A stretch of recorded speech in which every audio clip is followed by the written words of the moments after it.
जाए के न मन करे तोहरा से दूर हो, पैसे के कारण दानी बानी मजबूर हो।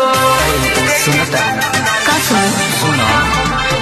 जाए के न मन करे तोहरा से दूर हो, पैसे के कारण दानी बानी मजबूर